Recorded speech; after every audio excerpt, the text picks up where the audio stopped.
ये तो हम सब जानते हैं कि इंडिया और पाकिस्तान के बीच अनगिनत वॉर्स हुई है, चाहे वो 1947 हो, 1965 हो, 1971 या फिर 1999। लेकिन क्या आपको लगता है कि ये वॉर्स का सिलसिला खत्म हो गया है? क्या होगा अगर मैं आपसे कहूं कि आज भी हर दिन इंडिया और पाकिस्तान के बीच वॉर होती है? वॉर होती है सिपाहीज की, इंटेलिजेंस की, सीक्रेट मिशंस की, जहां एक तरफ है इंडिया का रॉ और दूसरी तरफ है पाकिस्तान की इंटेलिजेंस एजेंसी ISI। ये दोनों एजेंसीज इंटेलिजेंस और इंफॉर्मेशन के चलते एक दूसरे को दिन ब दिन कमजोर करना चाहते हैं, लेकिन एक्चुअल में ये सब ये कर कैसे रहे हैं? और सबसे बड़ा सवाल, इन दोनों में से सबसे ज्यादा पावरफुल कौन है? आज की इस वीडियो में हम इन सभी सवालों के जवाब को अच्छी तरह से जानते हैं, वो भी आसान लफ्जों में। तो चलिए शुरू करते हैं आज की इस वीडियो को। पहले बात करते हैं इंडिया की research and analysis wing raw की। तो रॉ को इंडो चाइना वॉर के बाद 1968 में एस्टेब्लिश किया गया था। इन्हें जिम्मेदारी दी गई देश को हर खतरे से प्रोटेक्ट करने की, चाहे वो खतरा इंटरनल हो या फिर एक्सटर्नल। इसके साथ साथ टेररिज्म को काउंटर करना, खास तौर पर पाकिस्तान की एक्टिविटीज को मॉनिटर करना, स्पेशली उनके न्यूक्लियर और मिलिट्री स्ट्रेटजीज को, इंफॉर्मेशन और इंटेलिजेंस के चलते टेरर अटैक्स का पता लगाना और उन्हें होने से पहले ही रोकना, साइबर थ्रेट्स के खिलाफ लड़ना, सीक्रेट मिशंस को अंजाम देना। इतना ही नहीं बल्कि इंडिया के खिलाफ मिस इंफॉर्मेशन को खत्म करना। अब बात आती है ISI की, यानी कि पाकिस्तान की इंटर सर्विस इंटेलिजेंस एजेंसी की। इसे एस्टेब्लिश किया गया था आजादी के ठीक एक साल बाद 1948 में। शुरुआत में यह मिलिट्री के ऑपरेशंस में मदद करता था और वॉर्स में मदद करता था, और इन्होंने इस ड्यूटी को बखूबी निभाया भी, चाहे 1965 हो, 1971 या फिर 1999। इन्होंने इन सभी वॉर्स में अपनी मिलिट्री की काफी ज्यादा मदद की, जिसकी वजह से उन्हें जंग लड़ने में काफी ज्यादा आसानी हुई। लेकिन इन्होंने अपनी ड्यूटी को मिलिट्री की मदद तक महदूद नहीं रखा, बल्कि इन्होंने पाकिस्तान को हर दफा हर खतरे से बचाया और पूरी दुनिया में अपना नाम रोशन किया, और दुनिया भर में ISI के चर्चे होने लगे। लेकिन जहां इन्होंने दुनिया भर में तारीफें बटोरी, वहीं इन्हें कई कंट्रोवर्सी से भी गुजरना पड़ा है। ISI पर कई बार ये एलिगेशंस लगे कि वो कश्मीर में मिलिटेंट ग्रुप्स की मदद करता है, और उन्होंने इलीगली कई कंट्रीज में कई पर्सन्स को जान से मारा है। और यहां तक कि USA ने ISI पर यह इल्जाम भी एक बार लगाया कि वो तालिबान की मदद करता है, लेकिन पाकिस्तान ने इन सब को झूठा बताया। ये तो हुई कंट्रोवर्सीज की बात, लेकिन आज भी ISI अपनी कंट्री में एक अहम रोल निभा रहा है और अपने देशवासियों की सुरक्षा में लगा हुआ है। दोनों कंट्रीज के इंटेलिजेंस एजेंसीज ने कई इंपॉर्टेंट मिशंस को अंजाम दिया है, जिन मिशंस ने इंडिया और पाकिस्तान की हिस्ट्री को पूरी तरह से बदल कर रख दिया। पहले बात करते हैं रॉ के मिशंस की। तो नंबर 1 पर आता है लिबरेशन ऑफ बांग्लादेश 1971, जहां पर रॉ ने मुक्ति बाहिनी फाइटर्स की मदद करके एक अहम रोल निभाया, जिन्होंने पाकिस्तान के खिलाफ लड़ा और फिर बांग्लादेश का जन्म हुआ। नंबर 2 पर आता है ऑपरेशन चाणक्य, जहां पर रॉ ने JNK में टेररिस्ट नेटवर्क्स को कई हद तक खत्म किया।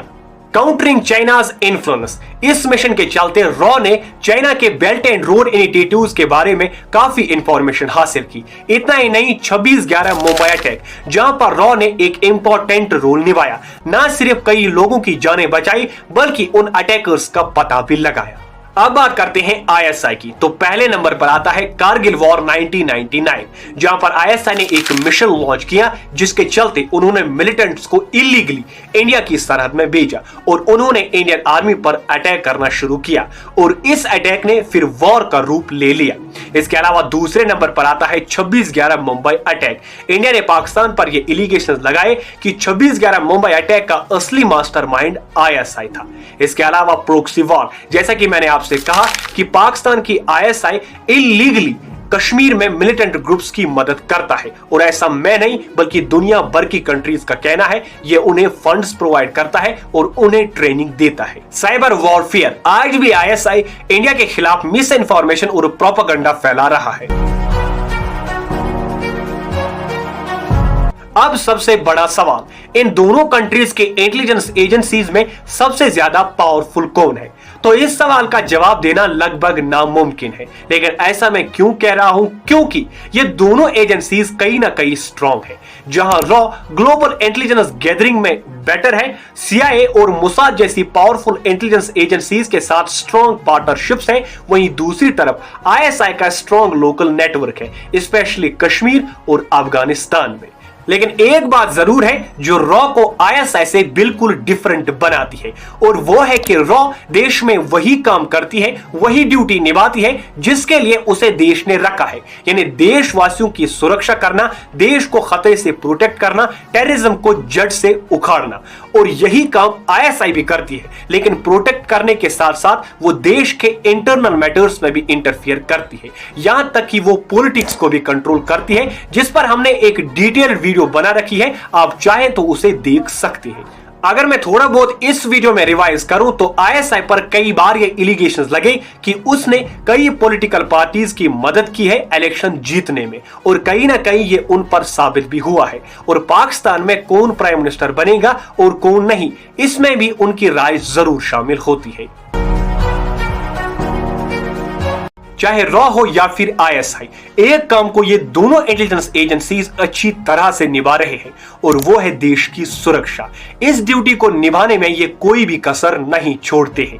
और यही नहीं बल्कि दुनिया भर की कंट्रीज की जो इंटेलिजेंस एजेंसीज है, उन्हें इस काम के लिए दिल से सैल्यूट है, क्योंकि जो काम ये इंटेलिजेंस एजेंसीज करते हैं उसे कर पाना एक आम इंसान की बस की बात ही नहीं है।